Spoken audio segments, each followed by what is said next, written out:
ഹരിയാനയിൽ നിന്ന് പിടിയിലായ നൈജീരിയൻ ലഹരി മാഫിയ സംഘത്തെ ചോദ്യം ചെയ്ത് കേന്ദ്ര ഇന്റലിജൻസ് ബ്യൂറോ. നൈജീരിയൻ വിഘടനവാദികളാണ് ഇന്ത്യയിൽ വീസയില്ലാതെ വർഷങ്ങളായി ലഹരി ഇടപാട് നടത്തുന്നതെന്ന് കണ്ടെത്തിയതായി സൂചന. 24 എക്സ്ക്ലൂസീവ്.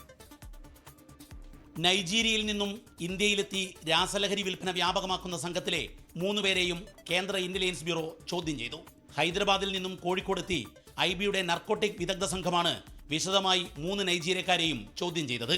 കോഴിക്കോട് സിറ്റി പോലീസ് ഹരിയാനയിൽ പോയി പിടികൂടിയ നൈജീരിയൻ സംഘം ഇന്ത്യൻ യുവത്വത്തെ ശിഥിലീകരിക്കാനുള്ള അന്താരാഷ്ട്ര മയക്കുമരുന്ന് മാഫിയ സംഘത്തിന്റെ ഭാഗമാണ് എന്നതാണ് സൂചന.